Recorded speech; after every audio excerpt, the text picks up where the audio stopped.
everybody. I'm Sean Reynolds from Sportsnet, about to be joined by Ken Weeb from the Winnipeg Free Press. Together we are Kenny and Renny. This is the Kenny and Renny post-game show after, I got to say, strange feeling coming out of a game like that. I don't know that I've ever watched a game the Jets played where I feel like they were robbed maybe of a point and yet gifted a point at the same time, right? Of course, I'm talking about the tail end of that game, the 5-on-3 that's awarded.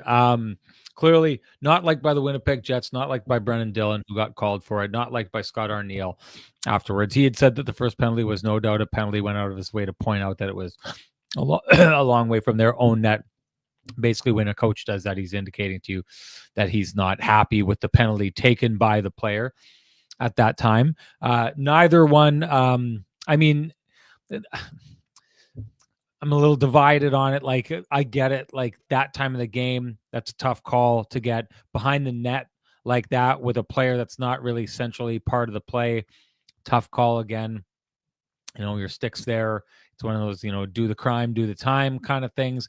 I definitely think, though, that if you're a Jets fan, you've got reason, and the Jets themselves, you've got reason to be a little bit miffed by this one. I'm not going as far as some of the folks here. We got Jefferson Peters, who I hope got his TCB Lamplighter winner here, folks, but says at least one of the refs was gifted a Vegas jersey. I'm not going to go that far. I mean, I can see why the call is made. I don't know that I think that the call should have been made, but you know what? We don't like to dive too deep in with the refs here. So on one hand, it feels like the Jets got robbed of the outright victory here. On the other hand, there's a little bit of a look at this to think that, like, the Jets had no business being in a position to win that game the way that they did. Although, and we'll get into this, and I'm sure Kenny's going to have a look, the high danger chances were not flattering in that game.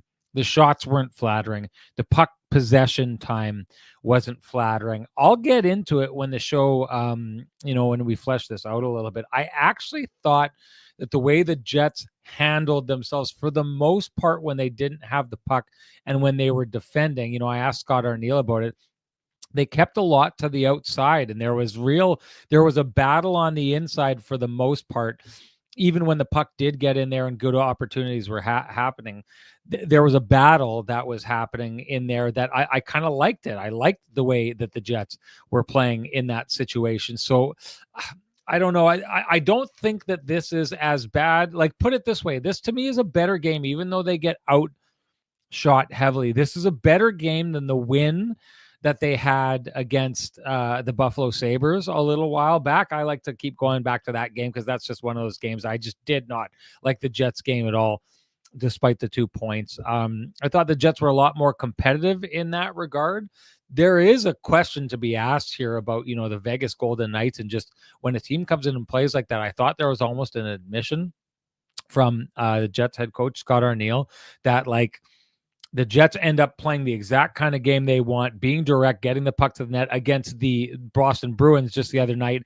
And then it's not so much a step back as it is, this is just the team you're playing, and you have to be ready for that. So there are wide swaths of this game that I actually really like the Jets' ability to survive and maybe keep things to the outside. And while they're not pushing, I liked what was happening for them while they were being pushed.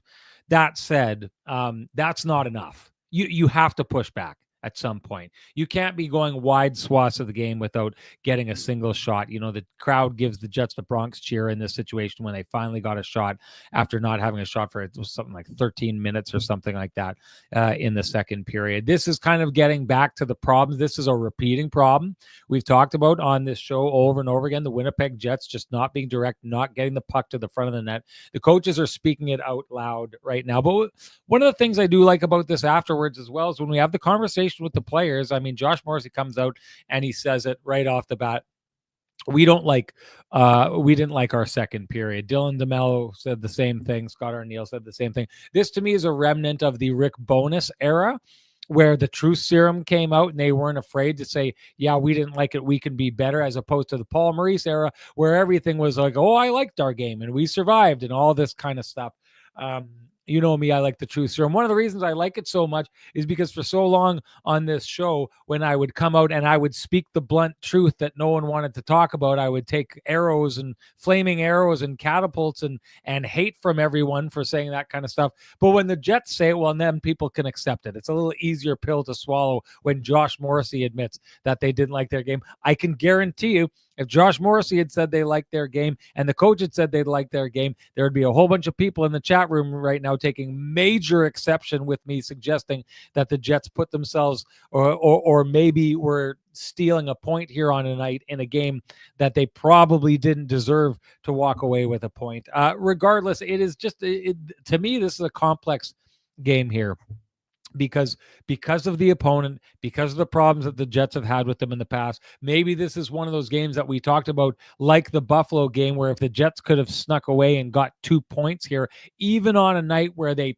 were the second best team on the ice, maybe that's the thing they need to kind of break the spell that the Vegas Golden Knights have on them. That said, a spell would indicate it's magic or something that almost doesn't even make sense.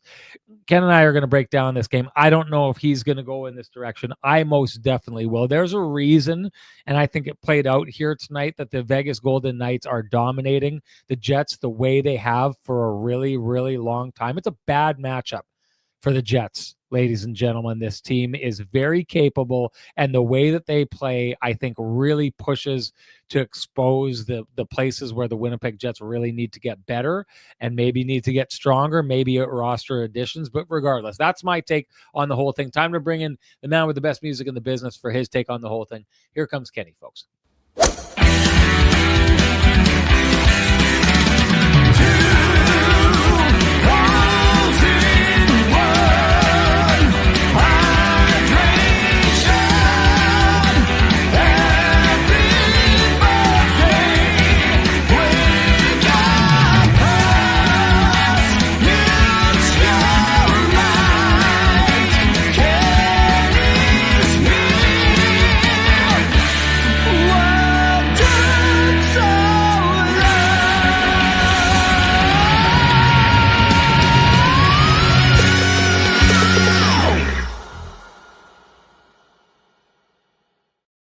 Kenny, the arrogant side of me wants to suggest that you copied my black tie, gray shirt from my Saturday night event, which I got a lot of compliments for. Well, there you go. Not See, that color. You're good. I probably shouldn't listen to the arrogant side of me as often. I thought that was down a little. Yeah, I should be toning it down. This is a Frankie special. It would be red with blue. If it wasn't a Frankie also special, put your readers on if you saw black here. Well, listen, look at the screen. It's that large dome of yours is casting quite a shadow and making it so it's hard to see the colors of that tie. Okay, regardless, it looks like $1 million, and of course, it's a Frankie special. As is this one that I've been rocking for like 8 years now. You want to talk about durability? Longevity is durability, longevity. They got it all down at Vittorio Rossi. And if you want the kind of suits that'll last you 8 years and you'll look like day one with them, head on down to Vittorio Rossi on Corridon Avenue. Ask for Frankie and the boys when you walk in. Loudly proclaim Kenny and Renny sent you, and I guarantee you they will do you up right. Ken, what do you take away from a game that almost? I described it at the beginning. You don't have to agree with me. I think the fans enjoy it more when we don't. But I feel like this is a night where the Jets stole a point and yet had a point stolen from them. What did you take away? Yeah, it's super interesting, Sean. I'm with you on a lot of fronts here. I think the Jets deserve the point for getting it to overtime, but this is not a template game. There was a lot. Vegas made life incredibly difficult, and this is why some folks are concerned about, what may happen in April, May, and June. Now, having said all that, the Jets battled incredibly hard. And I would say this too, as you, the high danger chances, ridiculously one-sided in favor of Vegas. I think Natural Stat Trick has them at 16-4 for the game. That's a domination. 5-on-5. Having said that, I don't feel like it was a barrage for Connor Hellebuck. I do think that he made a lot of tough saves look, fairly easy, which is what he does. Zone time, I think Vegas would have held an edge for sure. But But I think the bigger concern for the Jets was that after a night where they had 59 shot attempts, 35 shots on net, and had plenty of high danger chances, they didn't get to the hard areas enough times for me today, Sean.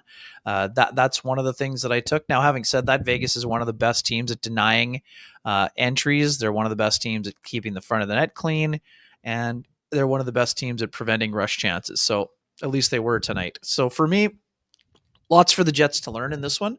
I'm kind of with you too in terms of the spell that has been sort of cast over top of the Jets. I mean, it's not magic, because the only thing magic about it is the ability to play your game plan in those scenarios. It's not a smoke and mirrors type of situation when it's 8 in a row and 12 of 13 now.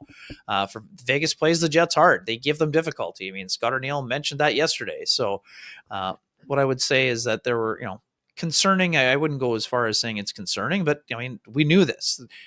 Vegas was going to be up for this game. Anyone who was in the Vegas room today knew that they were going to be up for the game. They hadn't played since last Friday. They were eager to get going, and they like to play against good teams. Mark Stone said it flat out. They got up for the game against Dallas. They got up for the last game against the Jets.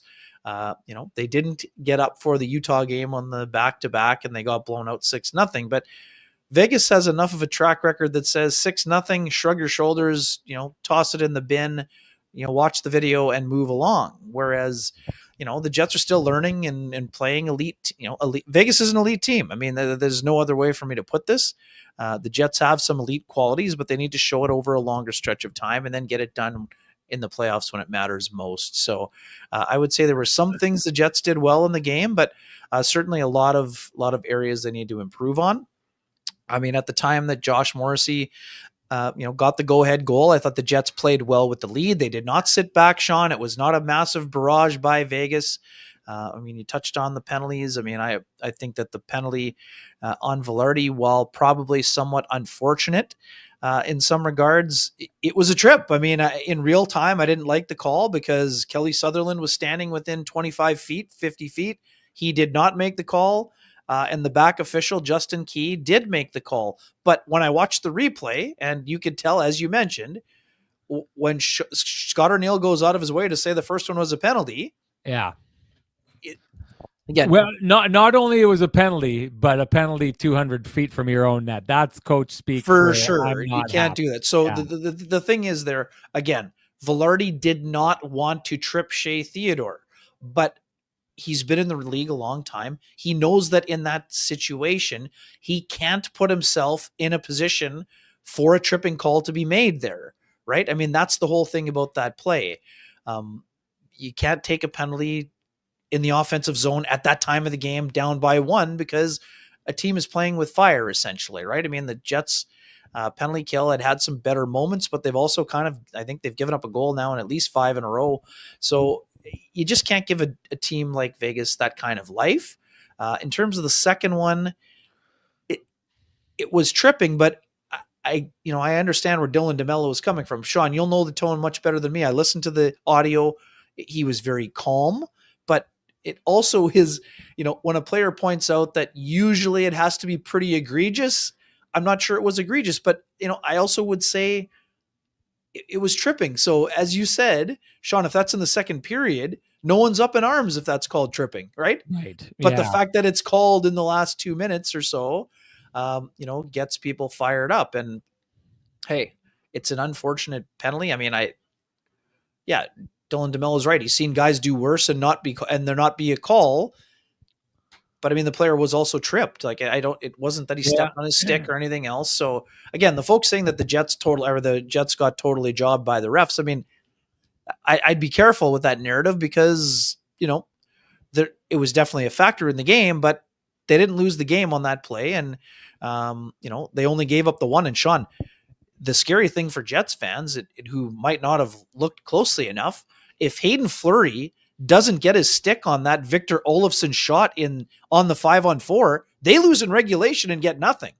right? Oh, he got his stick on It's that. definitely got his stick. That's I why thought it went. Olsen just missed. He didn't. No, not at all. Okay. No. Well, that's a goal. Hayden Fleury got, yes, that's an there you auto go. goal. Yeah. So for me, I mean, a lot of people dumping on Hayden Fleury in my timeline and in the chat. So, yeah, I mean, hey, would Hayden Fleury like to have an extra second maybe on the play before the winner? Sure. But Hayden Fleury was passing to a place where it looked like he should be creating a 2-on-1 the other way. But because the Jets were changing, it turned into a 2-on-1 against. So, hey, with the little benefit of hindsight, would he have liked to have taken another maybe second or two on the play? Sure. But I don't think, some people have been saying, oh, well, that's a huge error. Well, he was passing it. When he looked up, there was a guy going that should have been going on a 2-on-1, but both forwards went and changed. And, then it sort of disrupted. I think Tracy O has it. Sorry. No, it's okay. So Fleury had the right idea with that pass. It just got there too fast. And Mark Scheifele, the reason why he didn't play it right away, he was worried about a too many men call. So again, I don't lay this solely at the feet of Fleury. I mean, I think he could have made a better play in hindsight. But again, I don't think he made an egregious error by any stretch of the imagination. And as I mentioned, if he doesn't get his stick on that shot by Olofsson, the game is over. So, and they get nothing out of it. And now they're sort of reeling and wondering what's going on. So, interesting. And it's also interesting too, Sean, and we'll get into it a little bit more after I step back from the table here. But, to say something nice about Ville Heinola's segment is going to be a short one today because he only had 2 shifts in the third period. So Jets played the majority of the third with only 5 D-men. And I don't think Ville was hurt. I think that, they were kind of sheltering him in that situation. That's how I interpret it. Yeah. But again, we'll keep moving along. I would also say too, I mean, we heaped a ton of praise on that Scheifele line on Tuesday because they were, domination station against the Bruins, outscoring their opponents 3-0 on 5-on-5 and adding a power play marker. Today they were not as effective. I mean, that there's no sugarcoating it. I mean, Mark Scheifele had the only shots on net for that line. I think they had him down for, let me see, make sure, 2 shots on goal, 3 attempts. Gabe Vilardi, 0 shots, 0 attempts. Kyle Connor, no shots on goal, 2 attempts. So, they went from dominating and having an 8-point game and, having their way with the Bruins to, running up against one of the best, at times one of the best defensive teams in the league. And they didn't generate nearly enough in this game for me, Sean. I don't know what you think, but in a game like that, we noticed Eichel all the time, and we just didn't notice the Scheifele line enough. And for the Jets to be able to beat a team like Vegas in the playoffs if they face them again, they need that line to be. It doesn't have to be dominant, but they've got to be, effective in generating more. So. It's interesting. There was that one play, and I was talking with someone as it happened. I was messaging back and forth. The Jets' top line had really kind of got caved in for a good chunk of the game, and then I think it was in the late second, all of a sudden they went out one shift and had like a whole bunch of these great chances. And we'll see this, and this has been in the past. This has been something that I've always tried to point out because I think it's a little bit of an Achilles heel for the Jets, and this game is almost a little bit of a microcosm of the whole thing. Is Josh Morrissey gets that goal, Chibrikov gets that goal. The Jets didn't really seem to have much in the way of chances other than that shift where that line showed out and was just kind of dominant and churning and doing its thing. And someone had mentioned it earlier. It's kind of that rope-a-dope technique, right? And I've said this before. I know that I know Jets fans love, like, if the Jets would have won this game, I honestly think it's the Jets fans' favorite game to win because it satisfies a couple things. It satisfies the fact that you rope-a-doped them, that, the other team thought you had it, but they took it away from you. It satisfies that thing where the Jets kind of just pop up and all of a sudden, just for those 1 or 2 plays, look like gods out on the ice. And then it satisfies that thing where I've said this in the past. Jets fans, they want a superhero in Connor Hellebuck, and you can't have a superhero without conditions that you need a superhero to get you out of. So this is one of those games that fans adored. I honestly think if you polled Jets fans and had them be honest about the kind of game they like to watch, their Winnipeg Jets win, that kind of game is their favorite because it's just a little bit of an FU to the other guy's game. Because I mean, you go back and you take a look at that game against Minnesota. It's one of those games where it just kind of gets under the other team's skin and whatever. But I'm not a proponent of these kind of games because I think, when you get away with games like that, you start to rely on that. And I think getting away with games like that is what leads to where the Jets are now, and where they are is they're not playing that direct offense style of game, right? I wanted to do a couple things here before we translate. First off, let's just do this. Sure. I love it when someone else does this for me, but you talked about it. I think there's a little bit of Scott Arniel giving Gabe Velarde the Pristine Roofing wake-up call with that. Again, if you're a coach and you say it's a penalty, that's one thing. If you say it's a penalty 200 feet from our net, you are most definitely trying to point out that that's something that did not need to be taken at that time of the game. So that you know what that means. Time to give North End Rick the Pristine Roofing wake-up call at 1-204-981-6289. He's the guy you want down at your place for all your roofing, siding, and exterior needs. Or you can call Pristine Roofing directly at 204-237-7663. I think we should just do this and then get this out of the way. Like, I think that, so we talked about it. The Jets struggle with this team. The reason they struggle with this team is because this team is able to, or maybe just more directly able, Ken, to kind of switch between different kinds of offenses in game, depending on what's working, right? Like they can evolve, whereas the Winnipeg Jets seem to go games at a time without being able to get direct. And listen, you can say, oh, it's just this latest or whatever. This is a problem that has resurfaced year after year after year with the Winnipeg Jets. I remember Paul Maurice talking about just like getting to the front of the net and the team, being more direct and getting to the center of the ice and all that kind of stuff. The Vegas Golden Knights can play that game that the Jets are one of the best in the league at. And I honestly do. I believe that, like that 8-1 game where they smoke the Boston Bruins is a game where afterwards you hear the Bruins talk about it and Brad Marchand talk about it. Brad Marchand said his team had it coming to them, right? And that they weren't ready and they weren't playing the way they should. They weren't, the bad habits in practice were bleeding over. When you approach a game and you don't have your details right when it comes to shutting down shooting lanes, which Brad Marchand talked about them keeping it open all the time.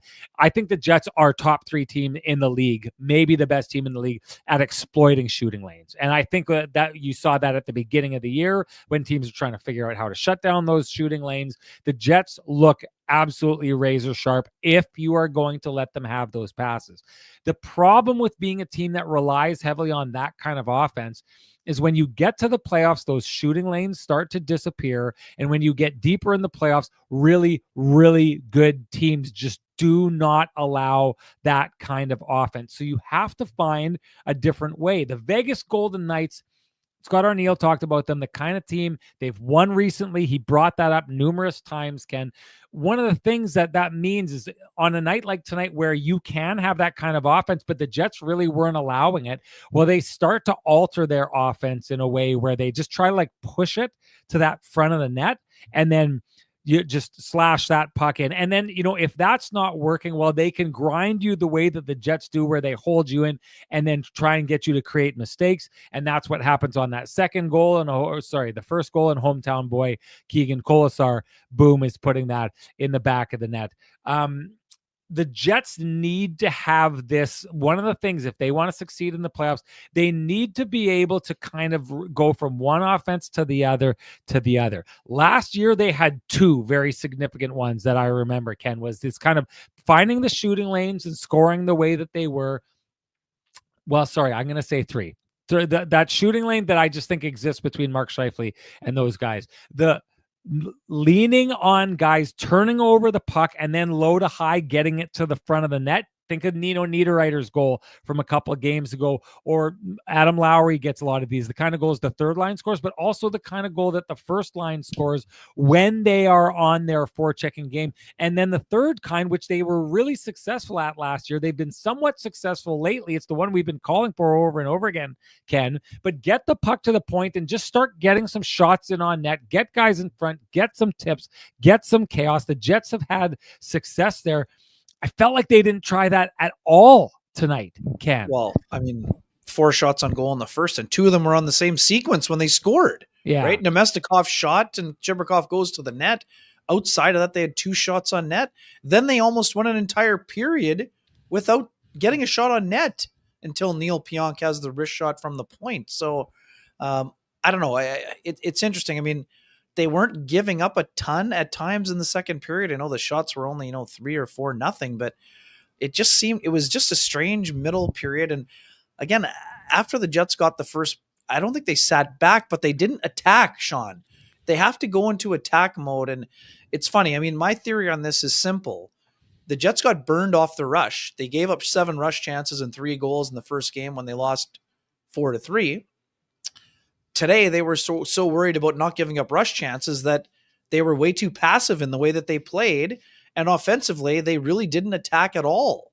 And that's a problem because Vegas, this is the way it is. Vegas makes it difficult for you when you get there. So if you don't get there, it's going to be even more difficult, right? Because everything else is going to be perimeter. But I just didn't think the Jets did. I mean, the Chibrikov goal is exactly how they should have had to play the entire game. Yes. And they really didn't generate a second, rebound chance for the majority of the contest. So, and Vegas doesn't Vegas doesn't get into a track meet with you. They're not going to give you 5 3-on-2s or 2-on-1s. So I'm with you. I think simplification would have been a pretty important part of the potion today, a part of the recipe. And it just wasn't there besides the goal itself. And, good on Chibrikov. He continues to do the things that make coaches trust you more and want to see more of you. I mean, here, you know what? Just before you talk any further on that, because we just need to expand on that topic. I'm going to say at the time, I think people were surprised by the Jets sending down Brad Lambert and bringing up Chibrikov. I think that there were some people who almost thought that it was a mistake. I'd said on Kelly Moore's show on CJOB, I thought if you're going to get to that stage where, okay, remember last year there's an injury in the top 6. They would bring up AJF or they would bring up Toninato, and then they would bump up someone from the fourth line, and then that's how they'd handle it. We'd said at the beginning of the show this year, we were right about it. We said early in camp, we thought the Jets were at the stage where they could start taking top 6 guys from the Moose and bringing them up and playing in that situation. They've done that, but if you are that team that says, okay, we've rolled into being that team, what you need to see is when you bring those guys up, those guys have to start producing, right? So Brad Lambert came up and he was close and he played good. And I think he played good. And I think the coaches are probably happy with how he played. But they're in the business of finding solutions. So you move on to the next thing to see if it can be a solution. Chibrikov has been that so far. No doubt about it. Bringing him up, giving him the call, giving him the opportunity has paid off. And hey, if you're looking to pay off high interest credit cards or debt, we suggest you go talk to our friends at Cambrian Credit Union about their payoff loan. They can show you how taking out a loan to pay off your debt actually gets you debt-free faster, and you can save thousands of dollars. Go to cambrian.mb.ca to book an appointment online. Ken, just expand a little bit on what you're seeing from Chibrikov and why he's being successful. Yeah, you know what? I mean, I'm going to put it out there too. I mean, I'm not afraid to say this. I mean, I didn't mind. I didn't think that Brad Lambert was dominant by any stretch, but when I checked my phone on Monday and I saw the transaction was made, initially I was kind of caught off guard a little bit, and that's not a knock on Chibrikov. I know he's been, one of the best players with the Moose. He's their leading scorer, or was before the call up. But I thought that the runway would be a little. And I'm going to put it this way. The reason why I thought the runway for Lambert might be longer, Sean, is that I think we've been talking about the second line so much this year. And again, I wasn't saying boldly proclaiming that Lambert was definitely going to be the answer and that the Jets wouldn't have to trade for a second line center. But I was thinking that maybe they'd, give him this entire stretch of games while Ehlers is out to see what he could do over, let's say a 6 to 10 game block rather than 4 games. But it's so clear right now why they wanted to call him up. They wanted Nemestikov back at center. They know he's done a capable job there, and they wanted to see if the same stride. I mean, Lambert had shown strides from training camp to now. That's obvious, but he wasn't as effective offensively. And there's always going to be defensive things that you're working through as a young player.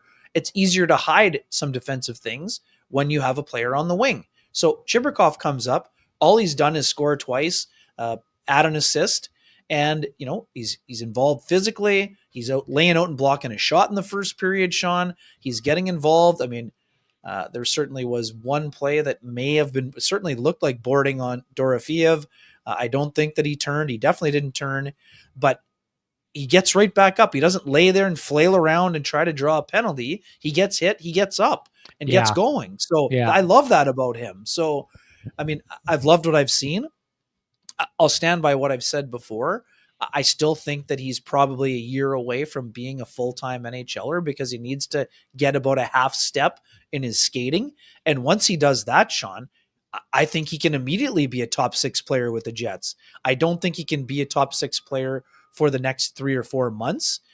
But I don't know how you feel about this, but I would have some temptation in seeing what he could do on the fourth line, the way that fourth line is constructed after Nikolai Ehlers is back in the lineup and they get healthy. But, that means taking out somebody who's been on the penalty kill. And, we know that the coaching staff will be reluctant to do that. And again, I'm not saying that Chibrikov is a better player than either Iafallo or Barron, but he is providing a level of offense in a short amount of time that is not at the same level as some of the other guys on that fourth line who I think are playing quite well overall. It was Kenny's Barbashev curse that did us in. Well, yes, there you go. Mentioning the Jets, I thought the Jets should have him at the top of their wish list. I think that take is aging fairly well, Sean, don't you? Hey, this is one of the things 29 points in 29 games. Show. There you go. One of the things we love to point out on this show is good analysis. That's what we're here to try and bring you. I know we don't always hit that mark on every night, but we like to point out what we do. Ken, I actually think that you've got a real knack when it comes to that time of year. I love our shows heading into that time of year because you always throw out names. Now they never end up coming to the Jets for the most part. Although I remember you talking about Monahan. Sure. You were definitely on Monahan.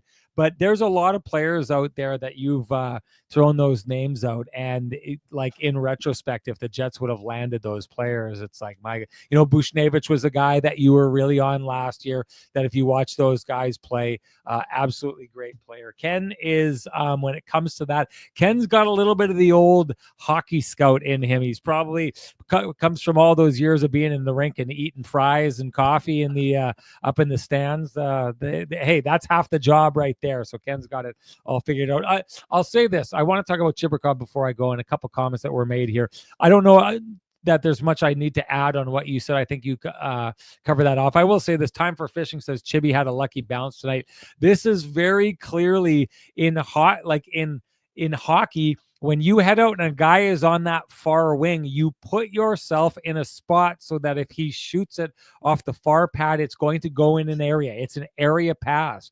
Chibi, this is a smart play. You see these things happen time and time again.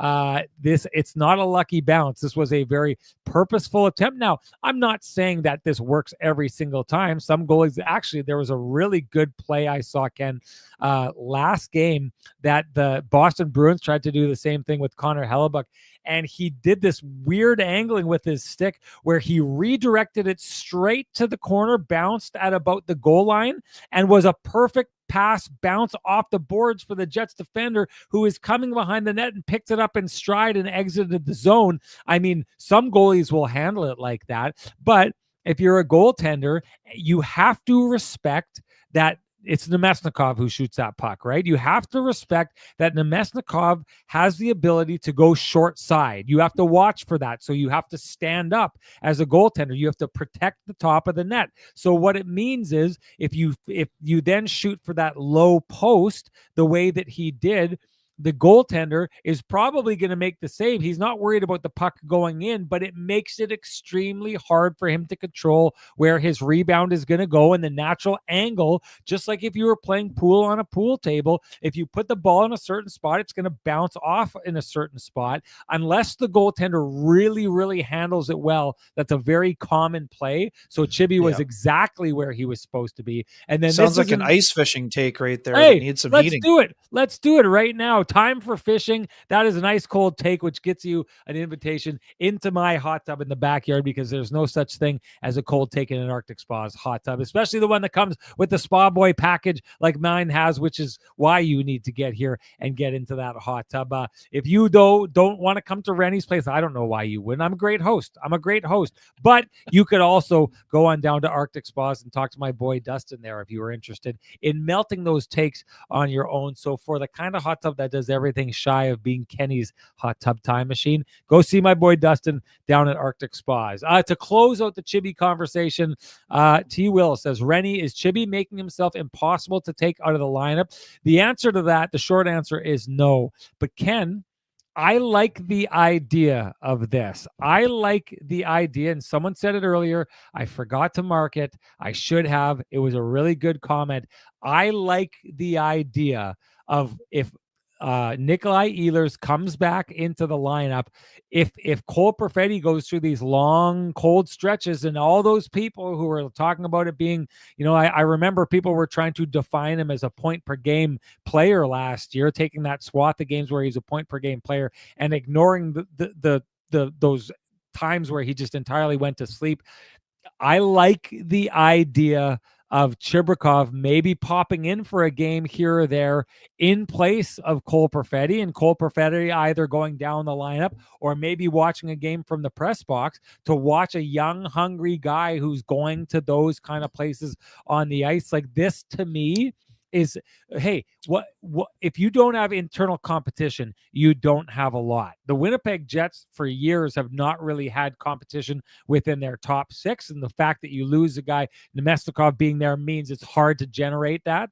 But if you get a guy like Cole Perfetti who is having those stretches where he's not producing, it's the exact same rules for me as the rules are for Brad Lambert and for Nikita Chibrikov. I said before they came into the lineup, these are the guys who have to come in and they have to produce at this stage. You want to catch on at the NHL, you have to produce. Well, if those guys come in and show they're producing, like T. Will says, I don't think it's at the stage where Chibi is making himself impossible to take out of the lineup. But I do think he's becoming a very powerful tool that you could drive some of the players in the top six. Mainly, I would suggest Cole Perfetti. And then if he does get in and continues doing what he's doing, well, it's a league where you earn your pay. And Chibi so far has no doubt been earning his pay. Sorry, you wouldn't try him on the fourth line as an alternative to that? Well, okay, so here's the beauty of Nikita Chibrikov is he could be used on the fourth line, but at this stage, if you were going to use him and maybe replace a guy like Alex Iafallo with him, because I think the Jets just here's one thing, Ken, did you notice tonight that almost every single time the Jets used their top line, they followed up with their fourth line? They like what they have going with that fourth line right now. I think if you take Morgan Barron off that line, it makes it difficult for that line to produce the way it is. So I think the guy that you're taking is maybe Alex Iafallo and putting Chibrikov there, but Alex Iafallo has done nothing at any point through this season, in my mind, to be taken out of the lineup. So if you were doing that, Ken, and trying that, to me, it's another scenario where Alex Iafallo is maybe going up and bumping Cole Perfetti. Sure. Yeah. I mean, I would say this. I mean, we're talking about Chibrikov going to the right place. I mean, that goal doesn't happen without the zone entry from Perfetti either. Showed great patience to get the puck out wide from the center to Nemesnikov, which created the play. So, and actually, I loved the way that Cole played in overtime, and I had a chance to really good in overtime. Really smart. Good. Like we talk about the 3D chess part of the game, and his spatial awareness is outstanding, which again makes him such a great candidate for overtime. So I liked him in overtime the other night when he was used, and I liked him today as well. So I think there's some growth in terms of Cole's game as well. So again, I think that his game is actually elevating. And, again, yes, Chibrikov brings a physical style that Cole doesn't bring, but Cole's, word processor is pretty good. And I don't think he's in danger of getting knocked out, but I mean, it means he needs to be consistent, I would say, but I don't think he's in danger of being knocked down the lineup. But having said that, he's got to keep playing at a high level. I would say this, and it was said, and I'm glad it was said because I feel it. To me, when a game goes to overtime in the regular season, I Oh don't yeah, tune out. But Dylan DeMello referred to it as a what it would. skills I competition. call it an artificial situation. He said it's glorified pond hockey, right? We would fully expect, based on what we've talked about, Cole Perfetti needing to do to be more successful and not go on these cold snaps that he goes on for a while, to get to the front of the net, to get to the hard areas, and that those hard area games is where he needs to show up. The softest of soft area games happens in 3-on-3. Cole Perfetti would be most definitely one of the best Winnipeg Jets players in 3-on-3. So there's a value in that when we talk about having him in, because you're right, he almost ended the game a couple times here tonight. We would fully expect that. Cole Perfetti doesn't need to prove to anyone that with lots and lots and lots of space, he's a really good player. What he needs to prove is that when there's very little space and things get really hard, and that's what happens in the playoffs, that he's able to get to those hard areas. And it's a place that Nikita Chibrikov seems to thrive and go there quite readily and quite often. Yeah, and one more quick one on Chibrikov, and for all the folks saying you can never take him out of the lineup, I mean, right now he's done everything that he can to make the choice difficult on the coaching staff when it comes to, potentially having to send him down. But you don't gift a player a spot over 3 good games. He needs to do it over a, not even a 2-week period, Sean. He needs to do it over, stack and stack and stack and stack, right? I mean, you don't gift guys again, and it's easy to get blown away by guys getting hot. Chibrikov is doing everything, lots of energy, doing all kinds of great things, but he's still a very young player. There are going to be hiccups along the way. There will be speed bumps. I think he can handle them, but let's not get carried away and say that it's time to give him a spot on the top 6 full time and just ride out the rest of the season. I mean, I covered the American League for 9 years. I've seen lots of guys get called up hot early, then they can kind of tail off. I'm not saying that Chibrikov will tail off automatically, but there are going to be some bumps in the road for him because he's a young player and he's got to work on his skating a little bit more. I love everything about what he does. We talked about this in training camp, but he needs to do this for a longer period of time before we're out here saying the guy is automatically on the team and should be potentially pushing for time with Mark Scheifele here. So let's just see him continue to stack games and see what happens from there. You had touched on it before. Actually, before we go back to Ville Heinola and the Say Something Nice About Ville Heinola segment brought to you by Kenny and Renny, if you could give Sweet Lou a shout out. You bet. For folks who have realty needs, they'd like to have met, contact our main man, Lou Ferlin, at Royal LePage Dynamic Realty, 204-791-9971, or at the office, 204-989-5000. His email is lou@louferlin.ca. That's LOU@LOUFURLAN.ca. Lou Ferlin, excellent realtor, excellent human being, and excellent supporter of this community, including our podcast. Okay, I thought this was the kind of game that you're looking around and you're being like, this is where the Jets really, really, really missed not only Nick Ehlers, but Dylan Sandberg, right? And I know people aren't forgetting about him, but I personally do think that a lot of the woes that we're seeing from the Winnipeg Jets, and I know, listen, people are trying to explain it away. Someone even tonight said to me early in the show, oh, well, Vegas came in here well rested. Like everything for some people has to be that the Jets have been put at this artificial disadvantage. And other than that, they would just be kind of running through everybody. That team right now without Dylan Sandberg is a different team. Again, look into this. Dylan Sandberg's value for the Winnipeg Jets should not be understated.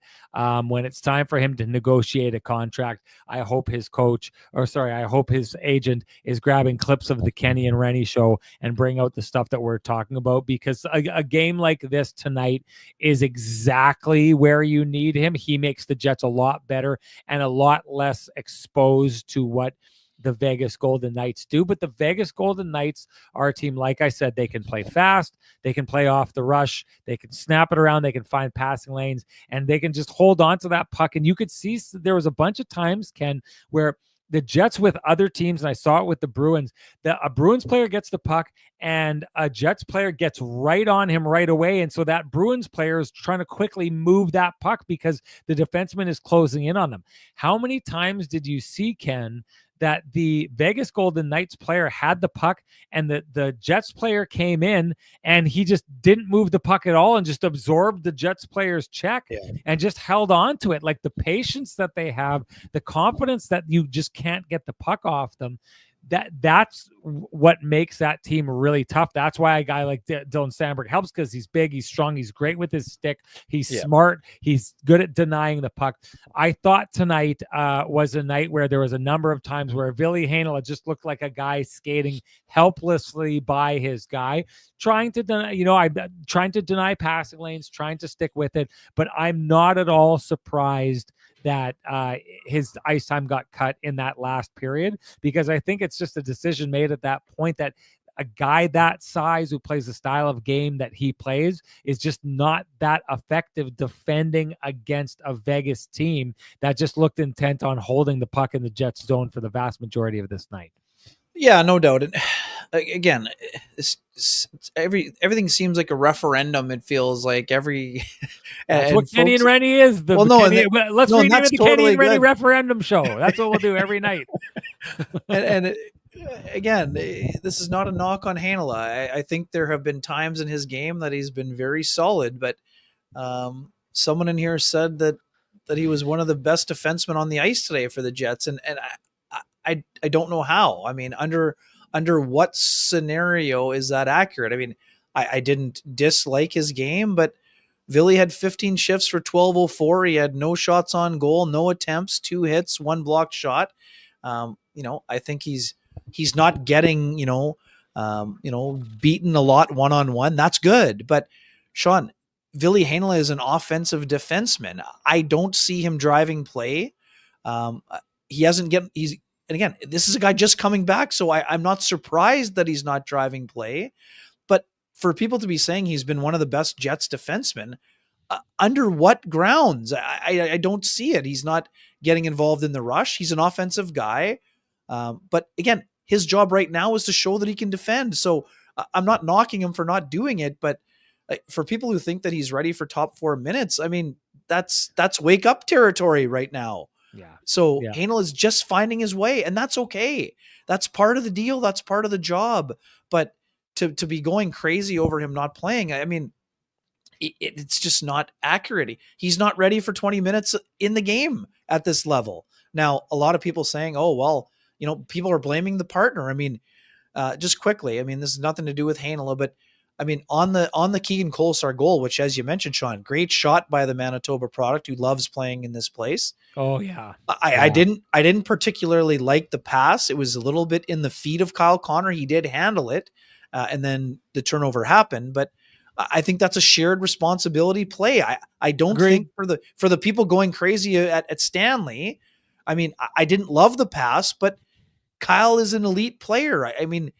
And they also had a chance to clear it earlier in the shift. So just, Jets should have benched Stanley. I mean, it just wasn't a good shift overall. And that was the bigger issue for me. So, but in terms of Heinola, there are some effective zone exits from him. Yes, he has mobility. He hasn't been getting burdened defensively, which is the most important thing for him. But if you're an offensive guy, you have to at least drive play a little bit. And I think that will come in time. But right now, both guys on the third pairing are trying to find their way. And Sean, we've said this before. Dylan Coghlan has played 1 game this year. He was noticeable and effective. And again, he's a big-bodied guy. I think this would have been a game that made sense for Dylan Coghlan on a lot of fronts, right? I mean, it's hard to play only once every 30 games, but he's got motivation to go up against Vegas. He's a bigger bodied guy. He can move the puck. He can skate. He can shoot, all of those things. But right now the Jets are committed to playing those 2 players. And I'm going to call Heinola a young player, and I'm going to call Stanley a younger player in terms of experience level at this level, even though he's 26 years old. So, I mean, people going crazy every day over whether who's in the lineup and who shouldn't be. Scott Arniel has said it multiple times. He's committed to those guys.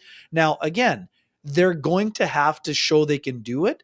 And if they can't, there will be changes, but the changes aren't coming in game 32. That's not how I view it. They may make one change. The Jets are not ready to give up on Logan Stanley. That's his 8th game in a row.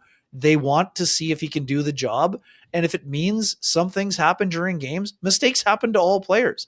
On a 5-on-3, people going crazy because Mark Stone made a crispy cross ice pass. Oh, Stanley was too slow getting across. Well, in a perfect world, could he have blocked the pass? Sure.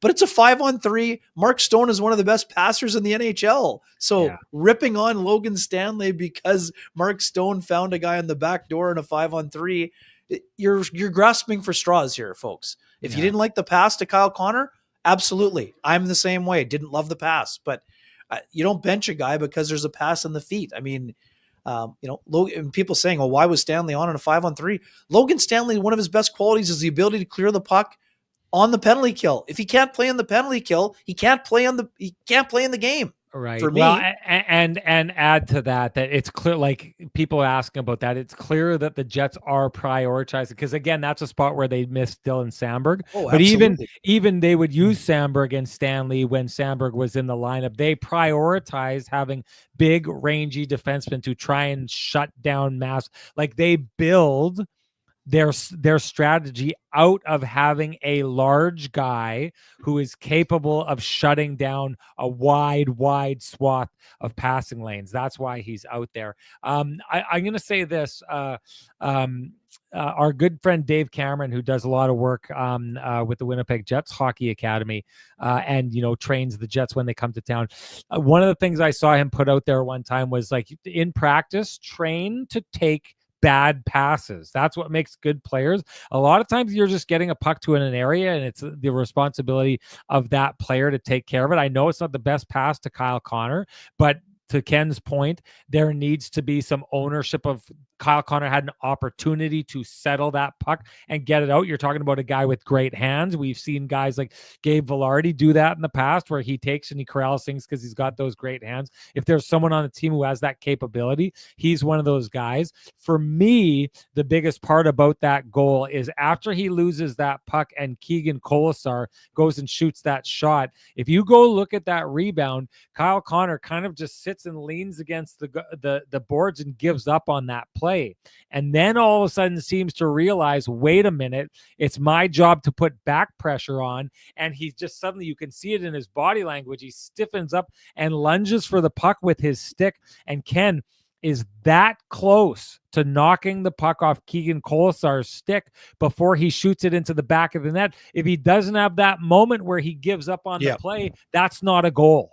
Right? So even if the puck comes to him and it is not the best pass and he loses the pass, losing the pass doesn't mean that you lose the man. He loses the man there because he gives up on the play, and that's why it's in the back of the net. So while we are talking shared responsibilities on that play, in my mind, Logan Stanley is the lesser of the two players responsible for that. There's a miss by Kyle Connor, but then it's the giving up on the play afterwards that to me is the more egregious part of that play and the reason why that play is able to get off the stick. Anyways, we need to move on. Time for the Johnson Group Got You Covered play of the game. I think you said it before. Oh, it's an easy one, yeah. So I was going to go to Neil Pionk and the penalty that he took, because the penalty that he took kept the puck from being in the back of the net. That is a absolutely worthy Johnson Group We've Got You Covered play of the game. But Ken, yours is better. Oh, there's an even better one of the three. I mean, the Hayden Fleury one is also an honorable mention. Nino Niederreiter prevented a goal in the first period shortly after Chibrikov scored. Yeah. I thought Dorofeev just flubbed it, and he didn't flub it at all. He hit it fine.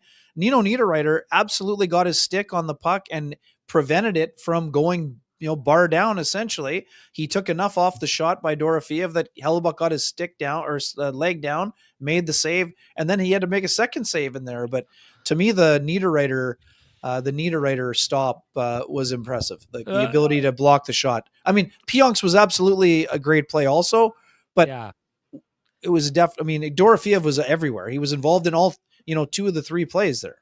Well, I hadn't seen it, but if you're telling me right now, I'm telling you, that Fleury redirected that puck, that was in. I mean, that is also probably could have been the Jets are losing that game 3-2 in regulation if he doesn't redirect that. And you could see the look on the player as he Olofsson looked. Olofsson looked actually. That's why he Olofsson looked had skyward. 3 opportunities to try and end that game. He also tied it up, but that game is over. He has Connor Hellebuck beat. He's got the top corner, and it sailed over the net. I thought he just missed it, but if you're telling me that Fleury got it, that's definitely hit it. Johnston Group got you covered play of the game. And hey, do you run a small business in Canada? Look to Canada's #1 employee benefits plan, Chambers Plan, to give you a competitive edge. Chambers Plan is the simple, stable, smart choice for over 30,000 businesses countrywide. Visit chamberplan.ca to learn more about the Kenny and Renny OGs, the Johnston Group. You know, I'd said it at the beginning of this, the Jets, it feels like they stole a point and at the same time had a point stolen from them.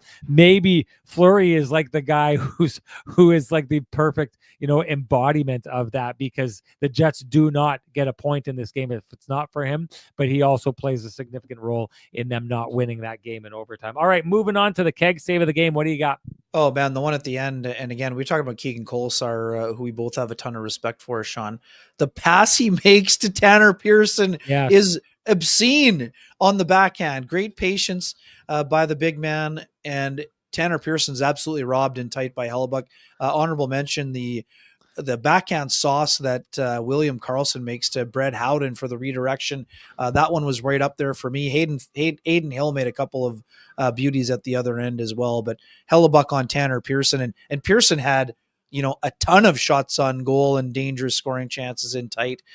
Pearson in the game finishing with 4 shots on net, 8 shot attempts. Pretty good for a guy on the fourth line who played just under 12 minutes. But that's my keg save of the game. I thought it was absolutely an impressive stop by Hellebuck there on Pearson. I had the same thing. Doesn't matter, though, that we share that. Matters what the fans at home think. And you need to share with us, fans at home, your hashtag the keg save of the game. You do so, you're automatically entered to win a $50 gift certificate usable at any of the 3 fine keg locations here in the city of Winnipeg, each location finer than the last. And the winner from our last show, and I'm hoping that this isn't a bot. Like, would bots get to the point that they would actually go in and give you the hashtag keg save of the game? Well, I don't think so. But this is capital letters Kyle-XO8KV.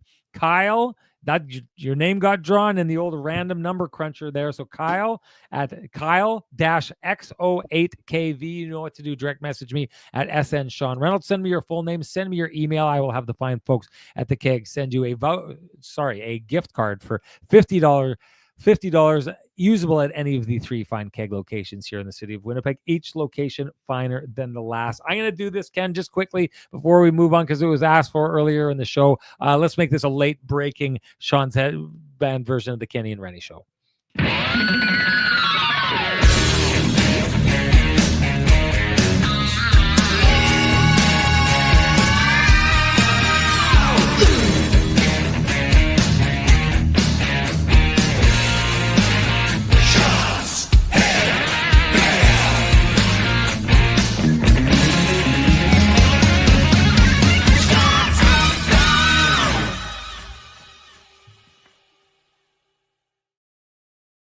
All right, Lamplighter, what do you got, Ken?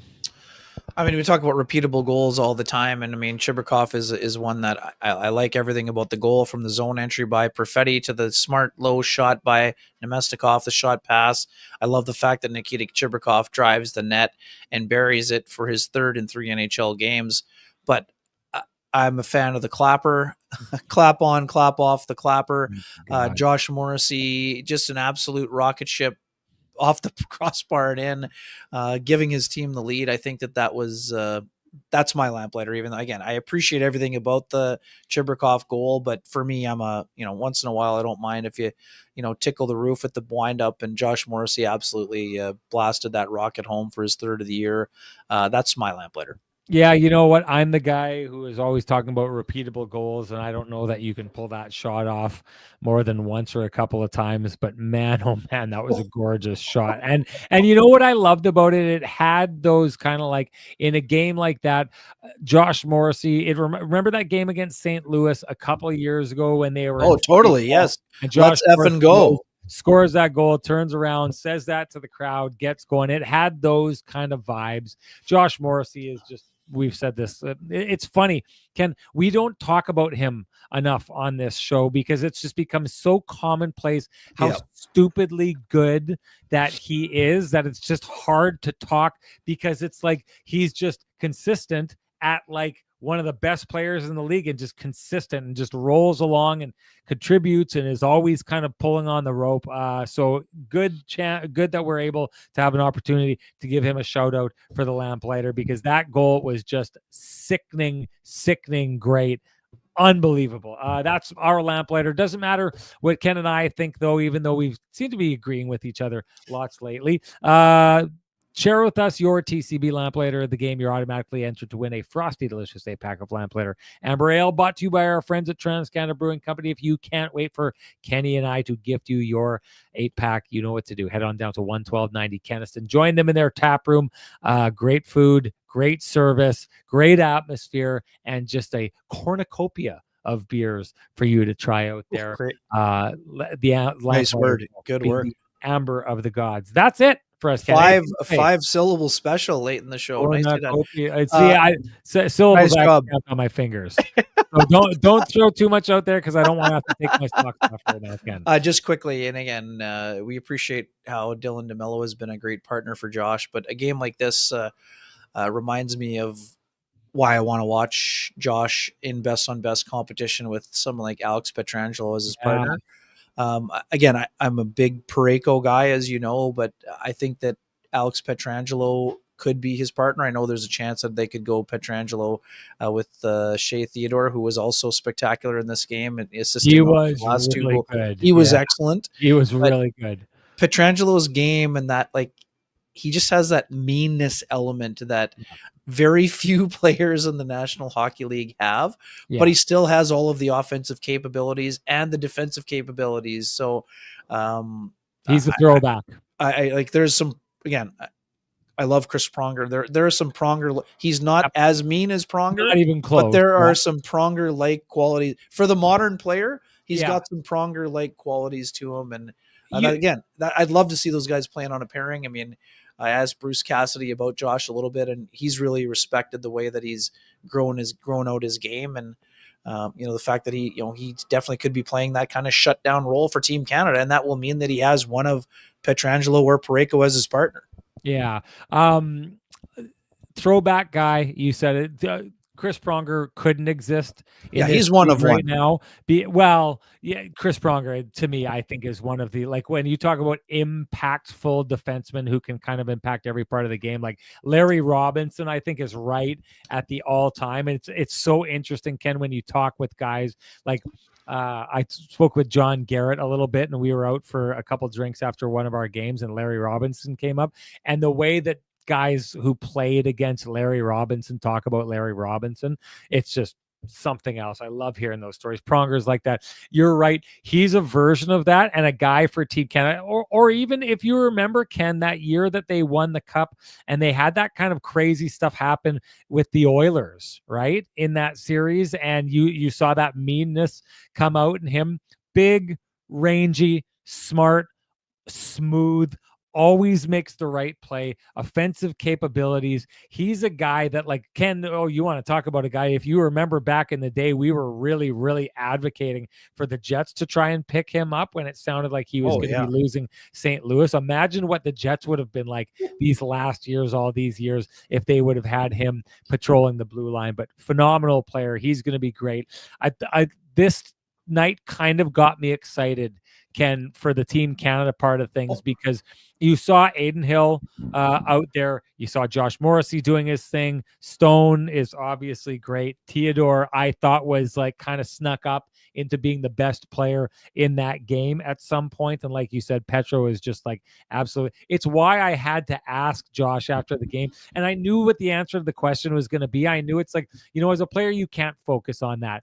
But I feel like it's just got to be cool for a guy like Josh, who's been dreaming of being a best on best Team Canada player his entire career. And then that team comes rolling in there with their accolades and the fact that they won the cup. And you look across the ice and you see Aiden Hill and Mark Stone and Theodore and Petrangelo. I just feel like there's a part of you that has to be like, yeah, not going to be long. And me and those guys are going to be out there showing off for our country. This game made me excited for that. Anyways, Vic Rona says, sorry, put that back up. Kenny answering his own question, counter up to 4, checks clicker up to 5 now. Good one, Vic. Okay, that's it for us. We're out of here. Next game, Saturday night, another hockey night. Oh, boy. Just quickly, too. Sorry, man. Marty St. Louis looked, I didn't see the audio, but boy, they got smoked 9-2 and don't look like fun times in Montreal these days. Yeah, well, but excited to see Patrick Laine roll into town. Patrick Laine, like they were having fun for a bit there, but that's what happens with bad teams, right? Like they're up and then they're down, and they're up and they're down.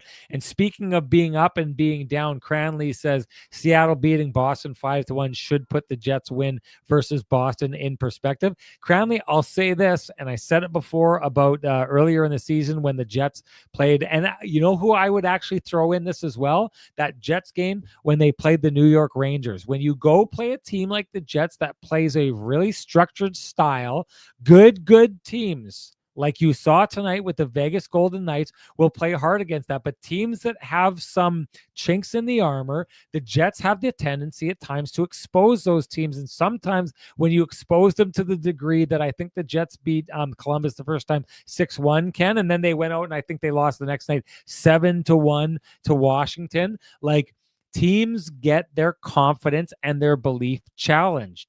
This is happening in Boston tonight because the Jets made Boston question their belief system and their belief in themselves. And it's funny, Ken, we had talked before the game with Joe Sacco about belief and how hard it was to build and that they were starting to build it up. And then, it's almost like you broke a plate and you're slowly gluing that plate back together. And then the Winnipeg Jets come along and they slap it out of your hand and it drops to the floor and it breaks again. That's what I see happening here tonight.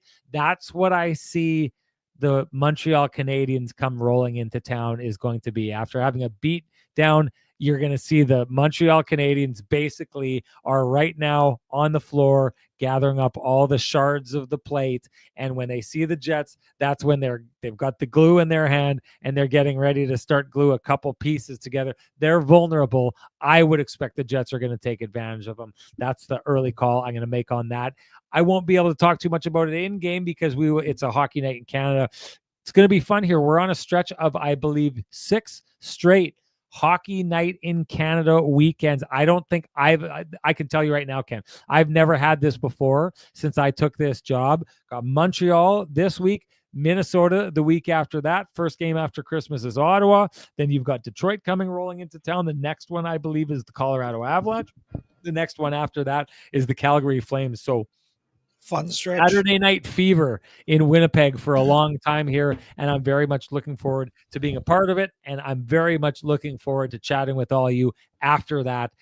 Thank you so much for joining us. I implore you, though, before you do go, if you appreciate the conversation happening in this space, please appreciate the contributions by our sponsors who fight to keep the conversation going in this space for us. That's Vittorio Rossi, Pristine Roofing, Sweet Lou Furlan, Cambrian Credit Union, Arctic Spas, the Kenny and Renny OGs, the Johnston Group, TransCanada Brewing Company, and of course the Keg. Thank you to them. Thank you to all of you folks. We will see you again when we reconvene after the game on Saturday. Ken just ruined my closing. What do you got, Ken? Sorry, somebody said the lamplighter. Oh, we didn't do the lamplighter winner. Okay, yeah. I'm not ruining anything. You didn't ruin anything. This is I had an interaction, a long-going interaction with T. Will today because T. Will, who's always just a thorn in my side on this show. There, T. Will says Kenny knows he asks the best questions. Surprise, T. Will complimenting Kenny, leaving Renny out in the cold, even on a day where I sent him his lamplighter winnings. So hard for me to do that, to acknowledge these people who are Renny haters. Let's be honest. Renny haters, some of these folks. Renny haters, T. Will, I see you out there. And another one of them, T-Shoe, is the winner of the TCB lamplighter. I didn't see T-Shoe in the talk room today, so if people do know him, make sure. No, he's here. He's here. He's here. There you go. All right, Tishu, big win. Evening all. Have a good one. Tishu said, or hopefully he didn't leave. Regardless, if you know Tishu, make sure you reach out to him. Tishu, you know what to do. Direct message me at SN Sean Reynolds. Send me your full name. Send me an email, and I will have the fine folks. Or sorry, I will send you a voucher for a Frosty Delicious 8-pack of Lamplighter Amber Ale, brought to you by our friends at TCB. It is the nectar of the gods. T Will knows I'm busting it. We had a long talk today. We kind of exchanged like some love letters that I told him if you show anyone what we were talking about, T Will, the name Terwilliger won't be the only thing that I share with everybody out there. Anyways, we got to get going here. Thank you for joining us, everybody. We'll see you on Saturday afterwards. Bye-bye.